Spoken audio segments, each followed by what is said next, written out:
Bueno, buenas noches, tardes, dependiendo pues del país en el que nos estén viendo. Eh, Antes que todo, desde parte de AMIEM, doy las gracias tanto al ponente, al doctor Iker, como a toda la audiencia por estar aquí. Va a ser una ponencia bastante buena para todos, muy enriquecedora, con un profesional bastante destacado. Les habla Diego Alejandro. Soy de Colombia, médico, estudiante de medicina de sexto semestre. Además de ello, bueno, también presentar la ponencia del día de hoy, adicción a los opioides. Listo. Muchas gracias al ponente, Iker París, al doctor Iker París, por estar aquí con nosotros. Profesional médico egresado de la UAM, maestro en neurofarmacología y terapéutica experimental por parte del Sinvestap del IPN. Además de ello, conferencista nacional e internacional, coautor del libro Guía Práctica del Uso de Fármacos durante la Gestación, además de contar con el reconocimiento por su participación en el programa estratégico de capacitación dirigido al personal de atención a la salud ante la emergencia sanitaria por COVID-19, otorgada por la Secretaría de Salud de la Ciudad de México. Por último, es actualmente el subdirector nacional de Enseñanza e Investigación también de México. Doctor Iker París, muchas gracias por estar con nosotros. De parte de AMIEM y de sus fundadores y organizadores, le damos la bienvenida a este espacio.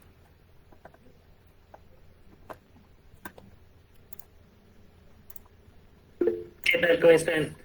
Antes que nada, es un placer aquí con ustedes. Muchísimas gracias por la invitación. Me parece que están haciendo un proyecto súper interesante y espero que crezcan muchísimo y muy pronto. Y para no quitarles más el tiempo, vamos a comenzar de una vez. Ahora sí, ¿están viendo mi pantalla? Sí, Doc, se ve perfecto. Perfecto. Ok, entonces, vamos a hablar de los opioides, que seguramente muchos de ustedes han estado escuchando el tema últimamente. Fue muy importante antes de la pandemia, pero obviamente después de la pandemia, digamos, no es que haya dejado de pasar, pero se olvidó un poco por el nivel de importancia que tuvo el SARS-CoV-2. Pero ya terminó la pandemia y los opioides siguen matando una cantidad enorme de gente. Seguramente han escuchado de la ciudad de zombie en Estados Unidos y varias cuestiones de estas. Y si no, pues hoy lo vamos a aprender y que entiendan por qué es tan importante el conocimiento de estos fármacos. Y sobre todo, ustedes van a estar muy relacionados. Yo entiendo que la mayoría de ustedes están estudiando medicina o ya son médicos. Vamos a recetar muchísimos fármacos, uno de ellos muy famoso, el tramadol, pero también está la morfina, el fentanilo, la nalbufina, etcétera, y van a estar constantemente relacionados con los opioides. Obviamente también depende de qué especialidad hagan o a qué se dediquen, pero siempre es importante que lo conozcan, que lo manejen, porque aunque son fármacos excelentes, también han causado una cantidad de muertes enorme. Vamos a empezar brevemente con la historia. Podríamos hablar horas de la historia de opioides porque hay muchísimas cosas en la historia, pero vamos a enfocarnos en que surgen de una planta. Esta planta es la amapola, es la papaya somnífera, la pueden ver ahí. Esta se corta y sale ese como juguito que están viendo ahí. Ese juguito se saca, se seca, se hace una especie de goma y es la famosa goma del opio, ¿vale? Como obviamente es de una planta, ha estado con nosotros desde tiempos antiguos, desde las civilizaciones antiguas. Ya había datos de que estas personas sabían cómo recolectar el opio y tenían ciertos usos para el opio. De hecho, en el papiro de Ebers, en los documentos egipcios, más o menos aproximadamente 1500 a.C., ya hay usos para, digamos, para la goma del opio, entre ellos para calmar a los niños que, digamos, estaban muy inquietos, estaban llorando. Después, Avicena, el padre de la farmacología, en su canon de medicina, que es un libro donde recopiló todo el conocimiento médico teóricamente de esa historia, ahí ya habla de los opioides y es el primero de los primeros que tenemos datos que habla que no solamente son buenos, sino que si se consumen en exceso, también pueden llegar a producir alteraciones. Entonces Avicena desde esa época ya decía, son muy buenos, pero hay que tener cuidado con ellos. Nos vamos hasta 1800. Aquí hay, digamos, varias cuestiones, pero Depende de dónde lo lean, algunos dicen 1804, otros dicen 1805, otros 1806 y otros 1807. No nos vamos a poner finos en el detalle. Lo importante es que en algún año de esos, Friedrich Adam Serturner logra aislar el compuesto activo del opio. Es decir, esto que estamos sacando aquí solamente tiene muchos compuestos, entre ellos muchos alcaloides. Él es el primero en que en su boticaria logra aislar el compuesto y debido a que los opioides daban sueño, él retoma al dios griego Morfeo y le llama morphium a la sustancia, en este caso morfina. ¿Vale? Morfina hace referencia al dios griego del sueño Morfeo, debido a que uno de los grandes efectos de los opioides es la somnolencia que produce. Después se genera, digamos, un uso más importante de la morfina, se desarrolla la aguja hipodérmica, y entonces cuando empiezan a inyectarse, con inyecciones hipodérmicas, el efecto es mucho mayor y se empiezan a presentar diferentes casos de adicción. Es en ese momento cuando Bayer, la famosa Bayer que ustedes conocen, a través de uno de sus trabajadores, Adler Wright, en 1874, logra desarrollar un compuesto el cual teóricamente era mucho mejor que la morfina, lo hacía a dosis mucho menores y aparte no producía adicción. Teóricamente eso es lo que ellos decían. Debido a que era tan maravilloso, increíble y llegó a salvar al mundo de la adicción a morfina, le llamaron heroína. Por eso la heroína se llama así, hace referencia a que es una heroína, tal cual es una héroe que llegó a protegernos de la morfina. Y en esa época la heroína la daban para todo. Si ustedes pueden checar la publicidad de esa época de Bayer, había gotas de heroína para los niños que no dejaban de llorar, pues unas poquitas gotas de heroína. Si tenías cólicos, heroína. Si tenías tos, heroína. La heroína se usaba para todos, sobre todo en Estados Unidos. Después se dan cuenta que era mucho más adictiva que la morfina y empieza a haber un problema mucho mayor, y es en 1914 cuando en Estados Unidos se prohíbe la producción y la venta de estas sustancias. Pero, obviamente, desde el punto de vista farmacológico, son muy importantes porque lo que ellos decían, y si ustedes se pueden reflexionar cualquier fármaco que se ha tenido de las plantas, ¿cómo es que nosotros, humanos, tenemos receptores o sustancias que responden a una planta que aparte no existe en todo el mundo, sobre todo antes, no existía en todo el mundo, hoy día se cultiva en varios lados, pero ¿cómo es que tenemos receptores para esto? Seguramente dentro de nosotros hay alguna molécula muy parecida a la heroína y a la morfina, y por eso tenemos la capacidad de responder a ellas. Entonces se empieza a investigar, y Candice Perr y Snyder, en 1973, logran identificar los, digamos que hay, o sacan la teoría de que hay unos receptores específicamente para los opioides. Y en 1975 se identifican los opioides endógenos. Los opioides endógenos seguramente también los conocen, son famosísimos: las encefalinas, las endorfinas, las endomorfinas y las dinorfinas y la nociceptina. Son las mismas moléculas que nosotros tenemos dentro de nuestro cuerpo. Por eso cuando ustedes hacen ejercicio se sienten bien. Por eso cuando tienen relaciones sexuales también se siente una sensación placentera. Y hay diferentes cuestiones, aparte de la dopamina, serotonina, hay un buen de neurotransmisores que aparecen por ahí. Los opioides son fundamentales para regular nuestro propio estado de ánimo. La encefalina, las dimorfinas, todo lo que les mencioné, son primas hermanas de la morfina y de la heroína. Pero obviamente su efecto es mucho, mucho menor que el que nos producen estos fármacos exóticos. Después ya se logran diferenciar perfectamente los tres receptores opioides clásicos. Actualmente hay muchos receptores opioides, pero digamos estos son los tres clásicos de toda la vida: el mu, el delta y el kappa, ¿vale? Después logran clonarse en 1992, en el 94 se clona el de orfanina nociceptina, que era el opioide que nos faltaba, bueno, el receptor opioide. En el 2002 la FDA aprueba la buprenorfina para el tratamiento de dependencia de opioides. En el 2010, hasta más o menos la actualidad, se venden muchísimos opioides sintéticos, aparece el fentanilo, aparece la adicción, etc. Y en 2019 la OMS manda un comunicado en su reporte anual sobre una gran preocupación del hecho de que cada vez había mayor acceso a estos analgésicos opioides, pero que no hay una prescripción segura. De hecho, al final de esta clase les voy a hacer unas recomendaciones por si quieren profundizar en el tema de diferentes niveles. Hay una película buenísima que les voy a recomendar, donde ustedes van a ver por qué en Estados Unidos se hizo el boom de los opioides y por qué hay tanta gente que hay en el trastorno por consumo de dependencia a estas sustancias, ¿vale? Y obviamente me salté un buen de cosas en la historia, pero les digo, es para irnos rápido. En la terminología, ustedes van a identificar que en algunos textos les llaman opiáceos y en otros les llaman opioides. Opiáceo generalmente se usaba para referirse a cualquier sustancia obtenida directamente de la planta, de la amapola, cualquier cosa que tú puedas sacar del juguito, eso es un opiáceo. Actualmente ya casi no usamos ese término, no se recomienda, porque el término opioide va a incluir a todo, endógeno de nuestro cuerpo, exógeno, puede ser natural, sintético, semisintético, etc. Cualquier sustancia, molécula o lo que sea que se une a alguno de los receptores opioides ya es un opioide, ¿vale? Pero se considera que actualmente con tantas moléculas sintéticas y así, es el mejor término en vez de opiáceo. Pero bueno, que sepan que opiáceo se refiere específicamente a los obtenidos de las plantas. ¿Cómo clasificamos los opioides? Hay muchas clasificaciones de acuerdo a su estructura química, de acuerdo a su mecanismo de acción, de acuerdo a su origen, etc. Vamos a utilizar esta que es una imagen bonita y que lo divide fácilmente. Tenemos el opio, que ahí les llamamos los naturales, ¿vale? Porque directamente el opio puedes obtener estas sustancias. Si ustedes cortan la planta y obtienen el jugo, pueden sacar estas sustancias directamente de ahí, que la más famosa es la morfina, pero también tenemos la codeína y la tebaína. Si les hacemos pequeñas, pero pequeñas reacciones químicas a estas sustancias, podemos obtener otras. A estas se le llama semisintéticos. ¿Por qué? Porque solo ocupan unas pequeñas modificaciones químicas, unas pequeñas reacciones y las generas. Las generas a partir de lo obtenido de manera natural. Vean aquí, por ejemplo, la morfina, puedes sacar la heroína, la hidromorfona, de la tebaína puedes sacar la oxicodona o la buprenorfina, ¿vale?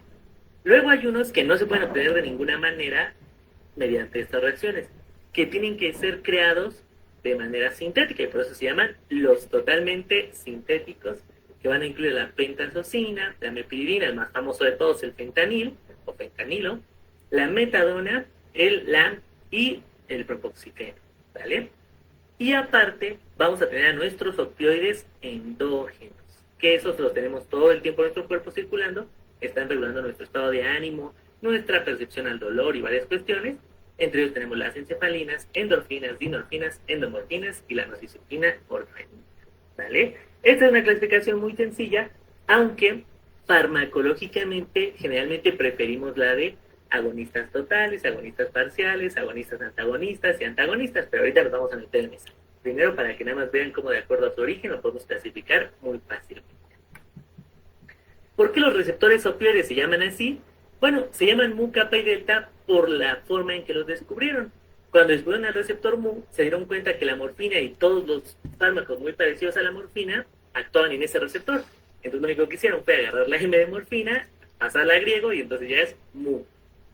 Kappa es porque un fármaco que se llama ketociclazosina actuaba en este receptor y entonces nada más agarraron la K y nuevamente lo pasaron a griego y entonces ya es kappa. Y los delta se llamaron así porque los encontraron en el vaso deferente de un ratón. Nada más que agarrar la V sonaba bastante raro, entonces dijeron hay que agarrar la otra letra, agarraron la D y por eso se llama delta. ¿Vale? Esa es la razón de que los tres receptores se llamen así.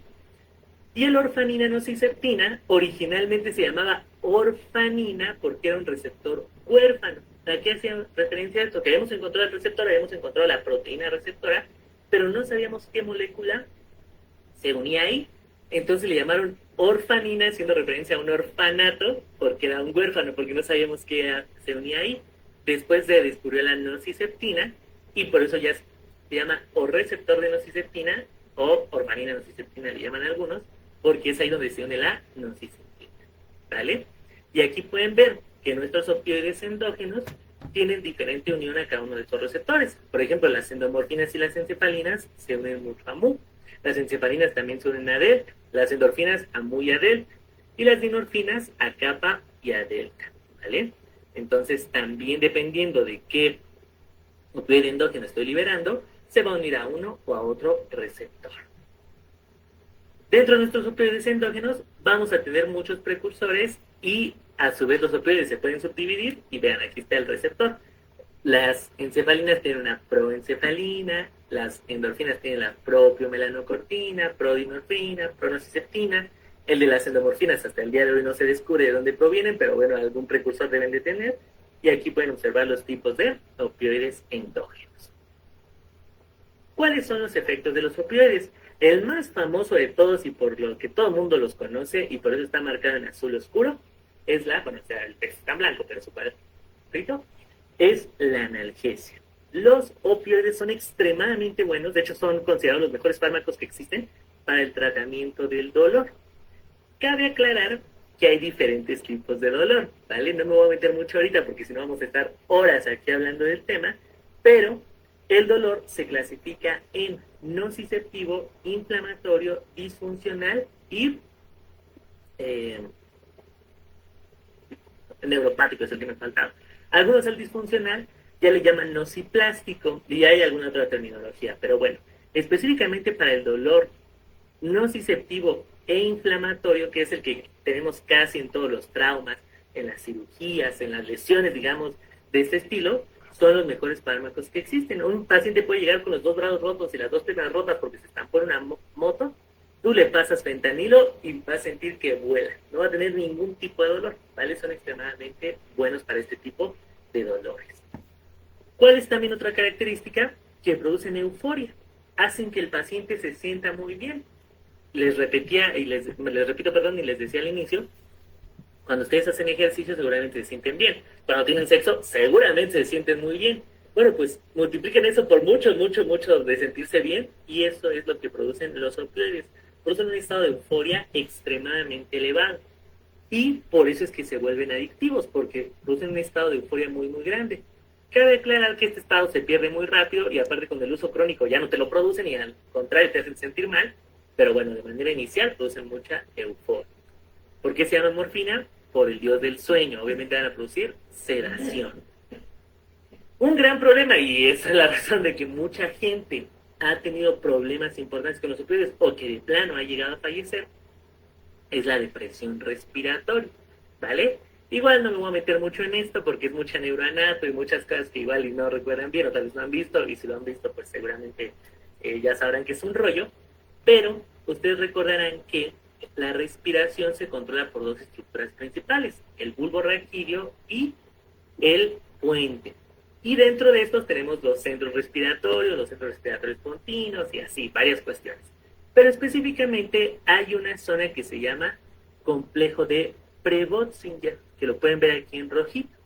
Este complejo de Prevotzinger se encarga de darnos el automatismo respiratorio. ¿Qué significa esto? Seguramente nada de ustedes era consciente hasta que se los voy a decir ahorita de su respiración. No estaban pensando en voy a inhalar, voy a exhalar, se estaba haciendo de forma automática. Esto, que es de forma inconsciente y automático, lo produce esta zona, el complejo de Prevotzinger. Ustedes no necesitan estar pensando en respirar para que el cerebro de manera normal respire. Y hay otra zona que es la respiración consciente, que ahí ya participa la corteza cerebral y otras estructuras, pero usted tiene la capacidad de ahorita detener su respiración. Yo puedo dejar de respirar ahorita, o puedo empezar a respirar mucho más rápido, o puedo, digamos, respirar a la velocidad casi que yo quiera. Esa es la parte consciente, ¿vale? ¿Cuál es el problema? Los opioides te deprimen respiratoriamente por 2 razones. Número 1, te bloquean la zona de Prevotzinger, el complejo de Prevotzinger. Te quitan el automatismo respiratorio.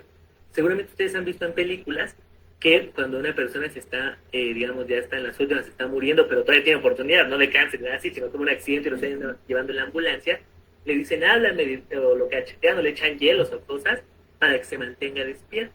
¿Por qué? Porque si tú de manera consciente decides respirar, aunque esto esté bloqueado, no pasa nada, porque aunque el automatismo esté bloqueado, tú puedes respirar de forma consciente, entonces puedes mantener la respiración. Pero ¿cuál es el problema? Los opioides también te duermen. Entonces, por un lado, te quitan la conciencia, te quitan la capacidad de respirar de manera consciente, y por otro lado, te bloquean el automatismo respiratorio. Entonces, no hay forma de respirar. El paciente cae entonces en depresión respiratoria. Y como seguramente ustedes saben, en muy pocos minutos de no respirar, estás muerto. Entonces, ese es uno de los grandes, si no es que el más grande problema que tienen los opioides, junto con la capacidad de generar adicción. También suprimen la tos. Hay jarabes muy famosos como el de la codeína para suprimir la tos, pero seguramente ustedes han escuchado, y por eso ya no se vende tan libre estos fármacos, que si tú agarrabas un jarabe para la tos y te lo fondeabas, te lo shoteabas, empezabas a alucinar y a cosas así. Sí es cierto, porque tenían de estos fármacos. Cuando las farmacéuticas y los gobiernos empezaron a dar cuenta que la gente hacía esto, pues ya quitaron muchas de las sustancias, ya no es tan fácil conseguir un jarabe de codeína y de varias cuestiones, pero bueno. también son muy buenos para quitarte la tos. Producen miosis, producen náusea y vómito. De hecho, es uno de los efectos adversos principales. Muchos pacientes, sobre todo muy sensibles, tú les das un fármaco opioide y empiezan a vomitar, pero te vomitan 8 veces o 9 veces en media hora. Entonces llega a ser un problema importante. Estreñimiento. Detienen el tránsito intestinal. Por eso uno de los fármacos más famosos para la diarrea es hermano de la heroína. Muchos no lo saben, pero si pudieras meterte ese fármaco directo al cerebro, te haría exactamente el mismo efecto que la heroína. Pero prácticamente no atraviesa la barrera hematoencefálica y por eso no nos produce ningún tipo de efecto. ¿Cuál es ese fármaco? La loperamida. Seguramente varios de ustedes lo han usado. Bueno, es un rollo escribir en la Mac con esto, pero bueno, loperamida. La loperamida es un fármaco para la diarrea que, les digo tal cual, si pudieras metértelo directo en el cerebro, tiene el mismo efecto que la heroína.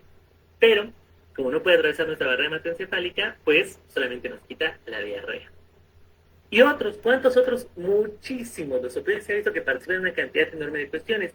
Regulan el estado de ánimo, son capaces de regular la cicatrización, son capaces de participar en los procesos de relación, un buen de cosas, ¿vale? Pero bueno, no nos vamos a meter en tantos. Como decíamos, van a unirse con receptores opioides. Entonces tenemos el MOR, el MOR que significa receptor opioide mu, por sus siglas en inglés, TOR, que es receptor opioide delta, y COR, que es receptor opioide kappa, y es el NOP, que es receptor de nociceptina orfántica, ¿vale? Todos los receptores de opioides, de estos 4 que les estoy mencionando, están unidos a un receptor acoplado a proteína G, específicamente la GI. No sé qué tanto hayan visto en sus clases de fisiología, y luego es un tema que, si les empiezo a hablar de esto, lo agarren a la primera, así que lo voy a resumir lo más posible que pueda. Las celulitas, si ustedes recuerdan, están llenas de potasio aquí adentro, y acá afuera hay mucho sodio, lo que les da una carga negativa, ¿vale? Más o menos menos 70 milivolts, porque el potasio se está escapando, y como se está escapando y el potasio tiene cargas positivas, pues pierdo cargas positivas, el sodio no puede entrar, entonces no las puedo recuperar, y al final el potencial de la célula como tal, tiene menos 70 milivolts. A eso le llamamos potencial de membrana en reposo. Eso es lo normal. Cuando tenemos un estímulo, la famosa despolarización, esto se llena de sodio, se vuelve positivo, se despolariza, genera un impulso nervioso en el caso de las neuronas, y luego vuelve a la normalidad. El sodio se vuelve a salir, el potasio vuelve a entrar y una serie de cuestiones, y lo llamamos a esa fase repolarización, ¿vale? Eso es lo normal para que nuestras neuronas puedan responder. Despolarizan, repolarizan, despolarizan, repolarizan. Pero, si se van todavía más a la negatividad, es decir, de menos 70 bajan a menos 80 o menos 90, a eso le llamamos hiperpolarización. Las neuronas están súper negativas en carga eléctrica y es muy difícil que respondan. Lo pueden llegar a hacer con un estímulo muy grande en condiciones fisiológicas. Les estoy hablando sin fármacos ni nada. En condiciones fisiológicas, cuando tú tienes una hiperpolarización, sí puedes responder, pero tiene que ser un estímulo muy grande, ¿vale? ¿Qué pasa aquí?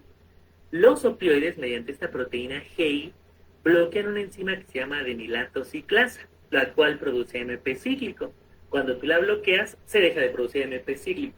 Y esos cambios a nivel intracelular cambian proteínas y cambian varias cosas. Hay toda una vía que es la vía de las synapsinasas, pero para irnos al punto, van a hacer 2 cosas en 2 canales.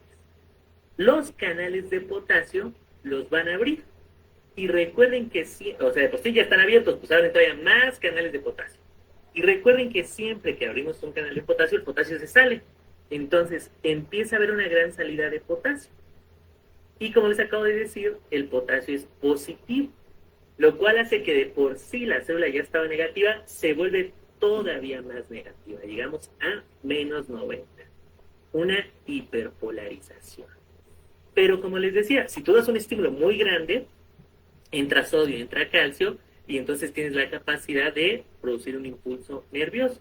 Recuerden que las neuronas se comunican principalmente de 2 formas, eléctrica y química, y la más famosa es la química, donde el calcio entra, hace que las vesículas de neurotransmisores se unan a la membrana celular y se libera el neurotransmisor. Por ejemplo, se libera dopamina, serotonina, noradrenalina, etc. Pero los opioides son capaces incluso de bloquear eso. ¿Por qué? Porque no solamente abren los canales de potasio, sino que los canales de calcio, que son los que si tú darías un estímulo muy grande lograrían abrirse para que el calcio entre, y al ser positivo con dos cargas, si entra mucho calcio despolariza y aparte genera la liberación de neurotransmisores, logrando mandar el mensaje de la neurotransmisión, lo cierran, ahí sí lo cierran disminuyendo muchísimo su conductancia. Entonces, los opioides impiden que incluso con un estímulo muy grande logre reaccionar la neurona. Imaginen que yo tengo, bueno, no tengo nada aquí a la mano, así que voy a usar mi celular. Imaginen que es un cuchillo y yo me pico. De una manera fisiológica, esta neurona, al sentir como la estoy picando, despolarizaría, mandaría un impulso nervioso, iría a mi médula espinal. Lo más seguro es que mi médula espinal diera un reflejo para quitar la mano de donde me estoy picando, pero aparte subiría el impulso nervioso a mi corteza cerebral y entonces mi corteza cerebral sería capaz de identificar en dónde me piqué, cómo está mi manita y volteo a ver cómo está, qué le pasó. Los opioides impiden todo este proceso, porque cuando yo pico, esta neurona está completamente hiperpolarizada, no responde de ninguna manera, no hay capacidad de mandar un impulso nervioso, ni de generar una señal, ni de hacer nada. ¿Por qué? Porque la tenemos súper hiperpolarizada. Al activar el receptor mu, o el delta o el kappa, los tres hacen lo mismo, se produce todo esto que les acabo de decir, la neurona está súper mega hiperpolarizada, entonces yo le pico y es como si no tuviera neuronas, como si no tuviera la capacidad de sentir, entonces no siento dolor. Pero no solamente bloquea la neurona periférica, también bloquea las neuronas de la médula espinal y las neuronas que hacen la conexión con el tálamo a la corteza cerebral, bloquea todo, entonces no tengo capacidad alguna de percibir el dolor. Por eso estos fármacos son tan extremadamente buenos para bloquear el dolor, por su increíble capacidad de hiperpolarización neuronal. Y pueden ver como aquí, ya sea que actives uno, está por colorcitos, ¿vale? Para que no se me pierdan, azul, amarillo, verde y moradito. Vean cómo todos, absolutamente todos, producen analgesia. Todos son capaces, no importa cuál actives, todos son capaces de quitarte completamente el dolor.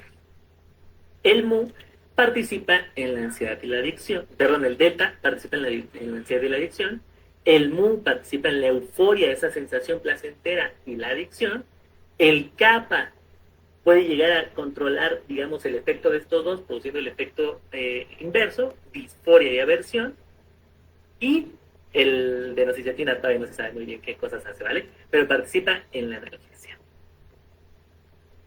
¿Cuáles son los efectos cuando yo estimulo a este receptor, digamos, de forma aguda y de forma crónica? De forma aguda puede llegar a desensibilizarse. En cuestión de minutos ahora se produce tolerancia. ¿Qué pasa aquí? Este receptor que estaba en la membrana celular, esta es la membrana celular, vean cómo está aquí la capa de fosfolípidos, se mete, vean aquí como dice, internalización del receptor. Entonces, este se quita de aquí, se mete al citosol, y entonces cuando llega el opioide, pues ya no hay nadie. ¿Y a quién le hago el estímulo para producir todo esto? A nadie. Por eso que les empecé diciendo, este efecto, aunque las primeras veces es muy grande, se pierde y se pierde muy fácilmente debido a esta desensibilización. Yo creo que todos ya saben más o menos qué es la tolerancia, pero si no, se los voy a poner con el ejemplo que todo el mundo identifica rápidamente. La primera vez que una persona toma alcohol, probablemente con una o dos cervezas está borrachísimo y anda ahí haciendo cosas indebidas. Pero si sigue tomando y tomando de forma recurrente, ya después lo ves con 15 cervezas y hasta anda ahí platicando sin problema. A eso se le conoce como tolerancia. La persona se volvió tolerante al efecto y entonces para alcanzar el efecto de borrachera, en este caso del alcohol, necesita una cantidad mucho mayor de sustancia. Más o menos esto pasa con los opioides. Al inicio te quitaban muchísimo el dolor, pero después ya no puedes alcanzar ese efecto. Necesitas aumentar muchísimo la dosis, lo cual lleva a grandes riesgos porque te vas a ir a depresión respiratoria. Pero lo mismo ocurre con la euforia. Al inicio te provocan sentirte muy muy bien, pero después ya no se siente nada y de hecho se siente lo contrario. Entonces, ese es un gran problema que tienen los opioides. Otro, que es la razón de el objetivo principal de esta clase, la dependencia. Debido al gran placer que producen, a la gran euforia que producen, muchas personas se vuelven dependientes al fármaco.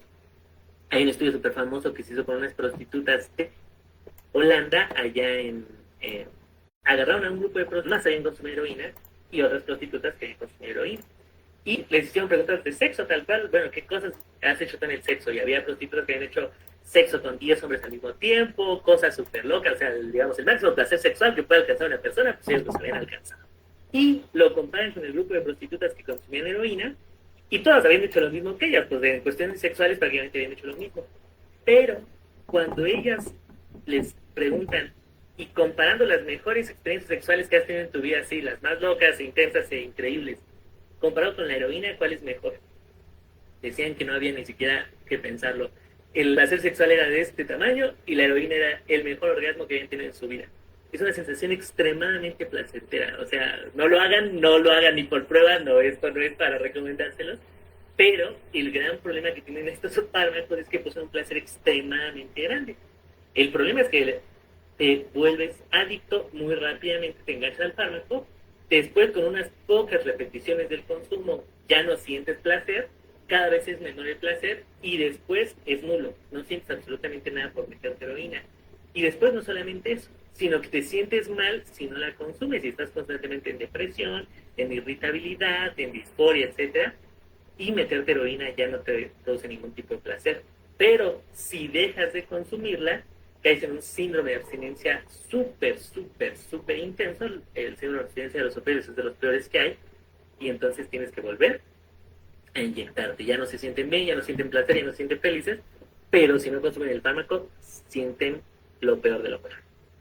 Entonces, ese placer es el causante de la dependencia. Y las manifestaciones del síndrome de abstinencia, ¿qué es el síndrome de abstinencia? Que dejas de inyectarte el fármaco al cual ya eres dependiente, ¿vale? Cuando dejas de inyectártelo, de tomarlo, de la forma en la que sea que la consumías, específicamente en los opioides, porque hay diferentes síndromes de abstinencia dependiendo de la droga, van a ser agitación, hiperalgesia, tiene una cantidad enorme de dolor sin que sientan, o sea, sin que haya un estímulo doloroso y tus pacientes presentan dolor, hipertermia, hipertensión, diarrea. La diarrea es súper extrema, o sea, pueden tener 30 evacuaciones diarreicas en menos de un día, dilatación pupilar y liberación de todas las hormonas pituitarias y suprarrenales, específicamente las hormonas del estrés. Se liberan muchísimo cortisol, muchísimas se empiezan a sentir súper ansiosos, con ataques de pánico, ataques de ansiedad, se sienten extremadamente mal, ¿vale? Por eso es que recurren a volver a inyectarse o consumirla de la forma que sea que la consumieran. Y hay adaptación de la señalización intracelular. La célula, al darse cuenta que constantemente le estás bloqueando el dolor, pues ahora aumenta su estímulo y aumenta su capacidad de excitabilidad.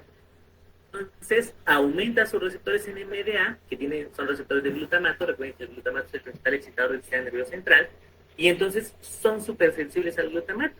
Esta es la razón de que ahora tienes hiperalgesia, tienes superansiedad, tienes ataques de pánico, porque te están excitando en súper exceso todas estas cosas que te bloqueaba el opioide, y entonces los pacientes se sienten muy, muy mal. Y obviamente, pues la adicción, ¿vale? Que la adicción va a ser el patrón de comportamiento caracterizado por un uso compulsivo de la sustancia opioide. Y una de las características más importantes de la adicción, que seguramente lo han visto con muchos fumadores, nada más que a los fumadores no les gusta aceptar que son adictos, es que a pesar de que saben las consecuencias de lo que están haciendo y que no les va a traer nada bueno y que se van a morir y todo lo que incluye, lo siguen haciendo. Esto lo van a ver muchos fumadores. Tú le dices al fumador, no fumes, es malo, bla, bla, bla, y te contesta de algo, me de morir y mil cosas con tal de quiero fumar. Entonces, eso es un proceso ya adictivo, ¿vale? Lo mismo ocurre con los opioides. La gente sabe que inyectarse heroína les va a llevar a una cantidad enorme de problemas, o fentanilo, o el opioide que ustedes quieran, y de todas maneras lo sigue haciendo. El trastorno por consumo de opioides ya fue, digamos, no fue reconocido de manera inicial, porque aparte solamente la goma del opio se masticaba, y al masticarse, recuerden que los fármacos pasan por el estómago y el intestino y se van al hígado. Y en el hígado hay una cantidad enorme de metabolismo, el famoso metabolismo del primer paso, y entonces el efecto de los opioides disminuye muchísimo. Pero este problema fue reconocido por primera vez en 1729 en China, porque ahí empezaban a comerse cantidades tan grandes que a veces el metabolismo del primer paso no era suficiente. Pero cuando se crea la aguja subtérmica y ya te saltas el metabolismo del primer paso y te puedes inyectar la morfina directamente, que aparte ya la habían aislado de forma pura, serotonina, acuérdense, pues entonces el efecto es mucho mayor. Y empieza ahí, sí, cuando se desarrolla la aguja subdérmica, la adicción empieza a convertirse en un gran problema en Europa y Estados Unidos. En 1914, como les decía hace rato, se aprueba la ley de Harrison, en donde ya se prohíbe que se vendan opioides sin receta médica. Para que un médico para que un farmacéutico te vendiera opioides, de forma obligatoria tienes que llevar una receta médica. Y ahí el sistema de salud tiene mucha mejor, digamos, regulación que casi toda Latinoamérica. Entonces sí se estaba llevando a cabo. Pero, debido a que no lo podían consumir de forma legal, empezó a aumentar muchísimo el mercado negro. Y la heroína, que en esa época era súper fácil, bueno, actualmente, pero digamos en esa época no se conocía muy bien el fentanilo y otras sustancias, en la calle de la gente, de los consumidores, la heroína era lo más fácil de hacer y lo más fácil de conseguir. Y entonces empiezan a ser muy consumidores de esta sustancia, ¿vale? De la heroína.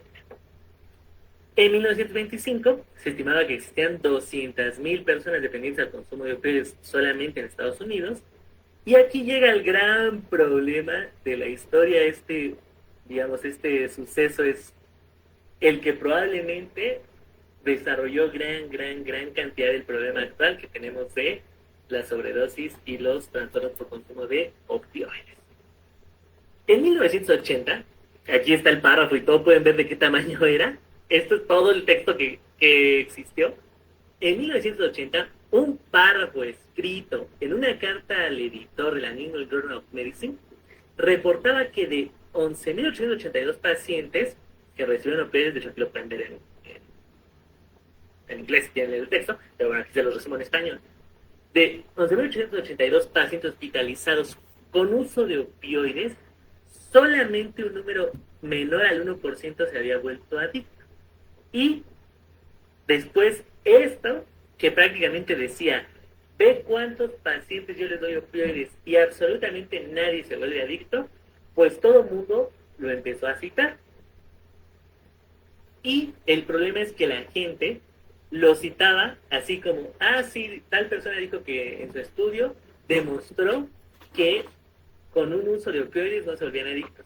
Como pueden ver, esto no es un estudio, es una carta al editor. Alguien en el hospital así de compas le dijo, voy a escribirle al editor de la New England. Y le mandó esto es todo lo que le mandó, esto.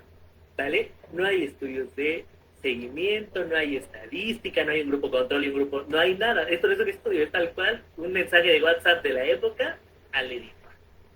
Pero todo el mundo empezó a citarlo como los opioides no producen adicción.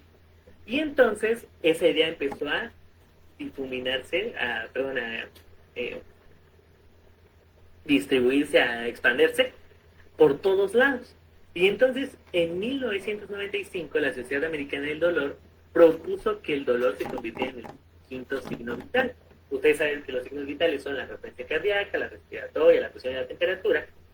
Bueno, ellos dicen, el dolor es tan importante que también tenemos que ponerlo siempre, aunque el paciente venga por mocos, bueno, ¿le duele? Bueno, me duele un 1 de 10, me duele un poquito aquí mi naricita porque ya me soné mucho la nariz, pues denle un opioide.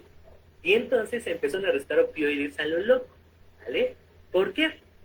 En 2010, la Asociación Internacional para el Estudio del Dolor añadió a los derechos de los pacientes que mencionaba que cuando un paciente tenía dolor, se le debería dar acceso a todos los medicamentos disponibles para tratar el dolor.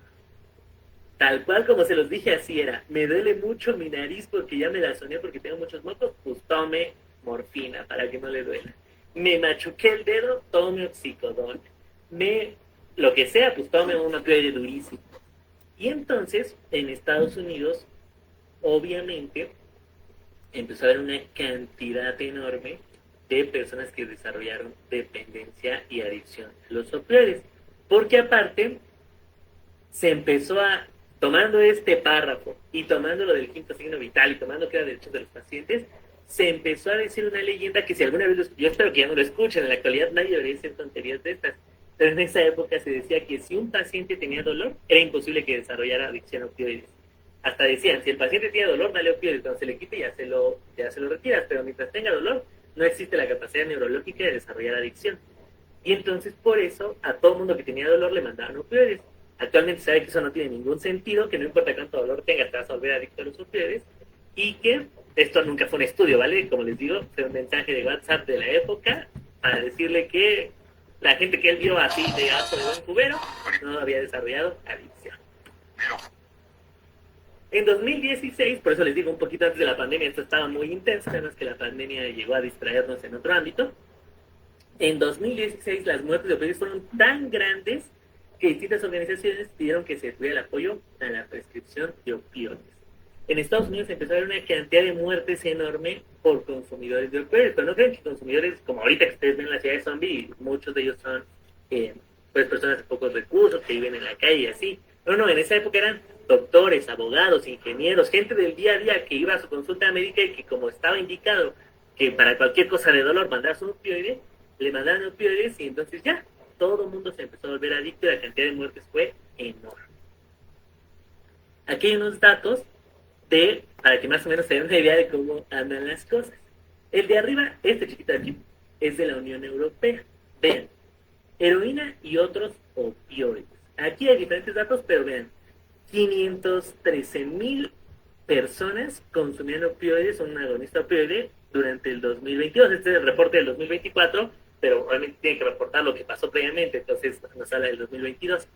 Y en cuestión de heroína y otros opioides, vean como el 74% de todas las muertes por sobredosis en la Unión Europea, contando cualquier droga, es decir, cocaína, anfetaminas, cristal, crack, todo lo que conozcan como droga, bueno, pues de todas las muertes por drogas, el 74% era por opioides, ¿vale? Ni todas las drogas juntas producen la misma cantidad de muertes que producen los opioides. Vean acá, de las muertes, ahora sí, nos vamos a América, a Estados Unidos, en 1990, en el 2010 y en el 2013, va a haber diferentes cuestiones. Aquí empiezan los opioides, aquí la heroína y aquí empiezan los opioides sintéticos, y vean cómo más de 564,000 personas han muerto por una sobredosis de opioides de 1999 al 2020. Actualmente el número ya es mayor, pero bueno.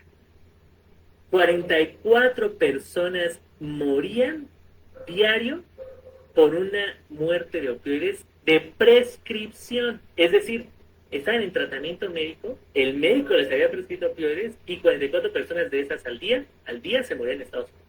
Pero si contábamos todo, incluyendo el consumo ilícito, 187 personas se morían cada día por sobredosis de opioides. Esto era en el 2022, ahorita ya es más grande el número. Y tengan en cuenta que Estados Unidos tiene una cantidad enorme de naloxona, que es el principal fármaco que vamos a ver que resuelve estos problemas. Es decir, incluso teniendo el principal antídoto a nivel mundial, se les muere una cantidad enorme de gente. 187 personas cada día se morían por eso. De acuerdo a la CDC, vean aquí hay varios datos, pueden checarlos, pero vamos al dibujito. El 75% igual de todas las muertes del 2020 en Estados Unidos, un número muy parecido de la Unión Europea, ven acá era un 74%, acá de todas las muertes por sobredosis incluían a un opioide. La edad media del momento de la muerte, el porcentaje de opioides, este sigue siendo de la Unión Europea, y el número de muertes en la Unión Europea. Después se extendió a Canadá, esos datos no los traigo ahorita, pero bueno, también Canadá tiene una cantidad enorme de muertes por sobredosis de opioides. Y obviamente también llegó, bueno, yo soy de México, sé que hay mucha gente de diferentes lados, pero acá en México también estamos tan cerca de Estados Unidos que también empezó a pasar ya todos estos opioides sintéticos. Vean aquí, es una noticia del 2018, se las puse para que vean desde hace cuánto ya tenemos este problema, nada más que a veces nuestros sistemas de salud o nuestros gobiernos no lo mencionan como deberían, pero acá en México, desde el 2018 se unan 11,000 pastillas de fentanilo. El fentanilo es un opioide 100 veces más potente que la morfina, lo cual implica que con una dosis extremadamente pequeña te puede matar, pero o sea, tal cual un polvo que apenas alcanzas a ver es capaz de matar. De hecho, hay una imagen muy famosa de un estadio de fútbol, que si lo llenaras, solamente ubican todos el círculo donde se pone el balón para patear digamos, al inicio, en el medio tiempo o al inicio del partido. Si llenaras solamente ese circulito de fentanilo en polvo, podrías matar a todo el estadio. Ese es el nivel de potencia que tiene el fentanilo. Vean acá, ya más el año siguiente, 2019, incautan igual en Estados Unidos un megacargamento proveniente de México. Después, en el 2022, ya mucho más cerca, aquí una de las grandes investigadoras a nivel internacional de los opioides, que es Silvia Cruz. El fentanilo se está vendiendo en todas partes y México ya es consumidor y productor. Y vean acá, la distribución de fentanilo sube 333% en Tijuana y prácticamente hubo una alerta en toda la frontera. De hecho, actualmente en México, en la frontera, hay un río y hay una cantidad enorme, así como en la ciudad de Zombie, que no sé si han visto los videos, pero o sea, hay una cantidad enorme de gente consumidora a los opioides y que están ahí nada más, digamos, pues en unas condiciones sumamente deplorables, porque ya lo único que están pensando es en inyectarse la droga. ¿Cómo hacemos el tratamiento o cómo intentamos luchar contra esta epidemia de muertes que producen los opioides? Bueno, tenemos diferentes cuestiones, dependiendo si es una sobredosis que tengo que resolver en este momento, si lo estoy ayudando a dejar los opioides y entonces le quiero quitar la dependencia, y obviamente pues el tratamiento de la adicción como tal. El fármaco más famoso que tienen que conocer y que seguramente han escuchado mucho de él es la naloxona. La naloxona es el fármaco que durante mucho tiempo fue el único que se podía utilizar para tratar sobredosis de opioides. Cuando tú encontrabas un paciente ahí ya a punto de morir en depresión respiratoria, tú le inyectabas naloxona y la naloxona es una cosa que parece magia. Imagínense un paciente ya ahí a punto de morir, azul de los labios, azul de los dedos, ya así en las últimas, con escapadores casi respiratorios ya en las últimas, le inyectabas naloxona y en 10 segundos estaba parado como si nada corriendo. O sea, la naloxona es una cosa increíblemente mágica. Pero, porque es un antagonista, lo que hace es bloquear los receptores opioides, esto que veíamos hace rato acá, te los bloquea todos, aparte que te los bloquea, te quita el fármaco que esté pegado y los bloquea, y entonces pues ya no están bloqueados, ¿cómo te podrán producir depresión respiratoria o todo lo que produce? Entonces, de forma inmediata te resolvían el problema. ¿Cuál fue un gran problema? Como ustedes saben, a las empresas les interesa más hacer dinero que la vida de los pacientes. Cuando apenas empezaban los primeros casos de naloxona, de sobredosis, perdón, la naloxona costaba $1. $1 una dosis, así rapidito y sencillo, tú puedes comprar naloxona. Cuando empezaron a aumentar muchísimo las muertes y las sobredosis de opioides, pues obviamente las empresas dijeron, oferta de demanda, y le subieron el precio. ¿A cuánto creen que le subieron el precio? $150 la dosis. Y entonces, aproximadamente en 2022, Estados Unidos, con su máxima representante de la estudio de opioides y del instituto que pelea contra los opioides, que es la NAIRA, lo pueden observar aquí, emitió una alerta de que la economía de Estados Unidos ya no podía pagar la naloxona. Era tanta, imagínense, estamos hablando de uno de los países que tenían en ese momento una de las mejores economías del mundo. Imagínense cuántos casos de sobredosis estaban ocurriendo cada día que Estados Unidos ya no podía pagar la naloxona para intentar salvar a su población. Entonces se emitieron un comunicado y casi le dijeron a las empresas, desarrollen algo más barato que la naloxona y van a tener el convenio del 100% del monopolio con nosotros porque ya no podemos pagar la naloxona. Y entonces apareció el nalmefeno, ¿vale? El cual también es un poquito más, bueno, actualmente ya también están subiendo el precio, pero cuando salió igual era mucho más barato y ya son los dos fármacos que se pueden utilizar para revertir una sobredosis. Si el paciente ya le salvamos la vida y quiere dejar de consumir opioides, están las famosas clínicas del tratamiento del trastorno por consumo de opioides. Y ahí hay diferentes fármacos, pero los tres más famosos son la metadona, la buprenorfina y la naltrexona, ¿vale? Esos tres los van a ver que en muchas clínicas para el tratamiento de adicción a opioides son los fármacos que damos. La metadona produce un efecto muy parecido a la morfina y a la heroína, pero más levecito, entonces se lo damos para que vaya acostumbrándose a efectos más leves, hasta que ya deje de sentir el efecto. La buprenorfina es prácticamente igual, produce un efecto muy parecido, los dos son agonistas. Y la naltrexona es de una vez que ya lograste que el paciente no tenga tanto deseo de los opioides, tú le puedes dar naltrexona. La naltrexona es un antagonista de todos los receptores opioides, bloquea todos los receptores opioides, y entonces ya no siente ese Si de casualidad cae en la tentación de inyectarse o algo, no va a sentir nada. O sea, inyectarse heroína o algún opioide, no va a sentir nada porque tiene bloqueados todos sus receptores. Vean, es una inyección al mes. Entonces, todo el mes tienes bloqueados los receptores opioides. Aunque te inyectes algo, no va a pasar nada porque no vas a sentir placer ni nada porque tienes naltrexona. Algunos desarrollaron buprenorfina con naloxona, ¿vale? Que estas son, como pueden ver aquí, pastillas debajo de la lengua. ¿Por qué? Porque daban pastillas de buprenorfina, pero obviamente ya saben cómo son de buenos los que quieren vender cosas y ese tipo de cuestiones malas. Entonces se dieron cuenta que si tú agarrabas la pastilla, la rompías, la aplastabas, la volvías polvo, la combinabas con agua y te la metías por la vena, era exactamente el mismo efecto que la heroína. Entonces, en vez de tratar la adicción, lo único que hacían era aumentarla. Por eso desarrollaron esta combinación, buprenorfina y naloxona. Si tú te pones la naloxona en la lengua, no tiene absolutamente ningún efecto, no se absorbe ni nada, ahí se queda. Y entonces nada más tienes el efecto de la buprenorfina. Pero si quieres hacer esto de romperla y metértela por la vena, entonces ahí sí, te estás metiendo buprenorfina y naloxona, la cual la naloxona va a bloquear completamente el efecto, entonces como si no te hubieras metido nada. Fue una idea súper buena que desarrollaron para poder seguir dando el tratamiento, pero que no se utilizara con fines malos.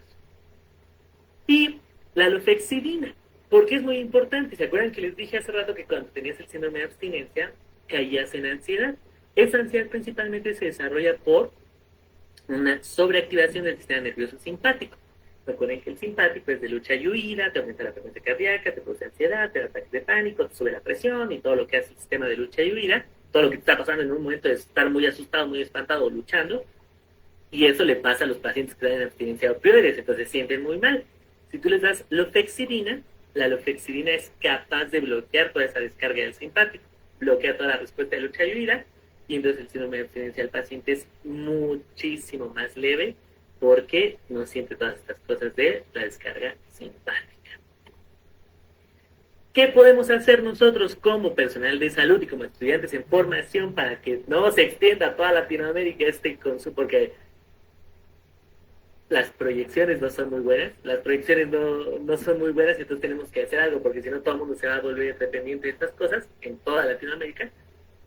Número 1, informar sobre los opioides, sus usos y sus riesgos. Son fármacos excelentes, no quiero que se vayan a ir con la idea de jamás voy a dar opioides, son fármacos excelentes. El fentanilo es excelente para las operaciones, el tramadol es muy bueno para quitar el dolor en procesos quirúrgicos leves o en algunas cuestiones, pero tienen que saber que solamente se usan por periodos cortos en casos donde realmente se requieran.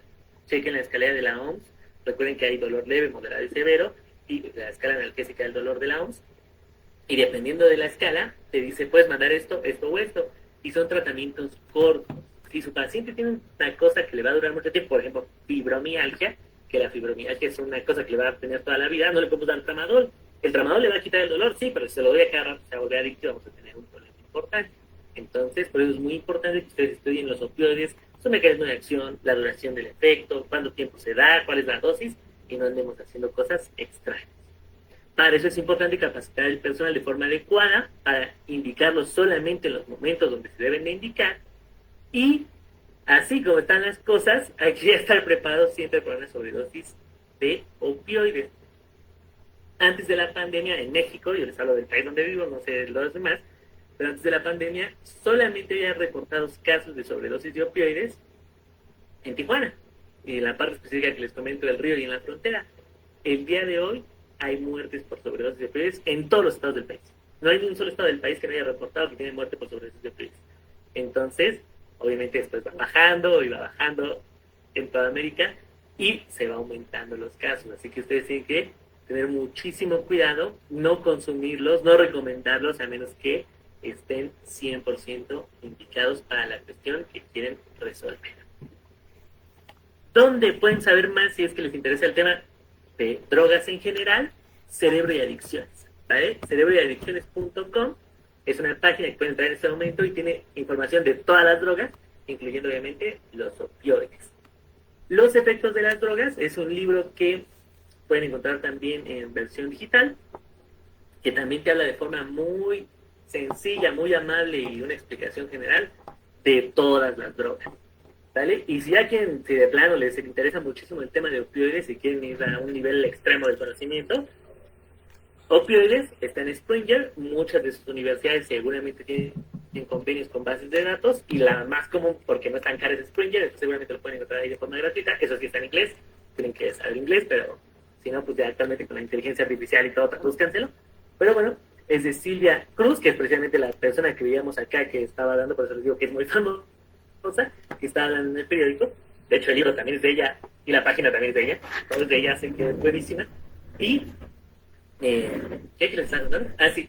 Y descárguenlo, lo pueden observar ahí de manera gratuita, sobre todo los que tienen base de datos de Springer, casi todas las universidades lo tienen, y pueden ahí entender muchísimo más a fondo y profundidad esto de la farmacología, el abuso y la adicción a los opioides. Y si no quieren meterse tan profundamente, pero les interesa saber, vean esta película, está en Netflix, hay muchísimas, hay diferentes, actualmente hay muchas películas y series que hablan de los opioides. Está el farmacéutico en Netflix, está el crimen del siglo en HBO, hay varias. Pero esta es muy divertida, son 2 horas, o sea, muy divertida por cómo plantean las cosas, te entretiene, pero aparte entiendes el problema, te das cuenta de por qué se desarrolló el problema de los opioides en Estados Unidos, te das cuenta de todas las tranzas que hicieron las farmacéuticas y de una cantidad enorme de cuestiones para que los opioides se posicionaran, pero pues todas las consecuencias que traen, ¿vale? En Hustlers está buenísima y es bueno con Emily Blunt y Chris Evans, que seguramente lo conocen porque es el Capitán América de Marvel. ¿Dudas? Eso sería todo. Bueno, si les interesa, seguramente la mayoría de ustedes conocen Instagram, pero si no, aquí está, Dr. Iker Paris, en TikTok, y yo también tengo una página donde doy contenido de cosas médicas y así, drikerparis.com. Espero les haya quedado claro y cualquier duda, pues aquí está.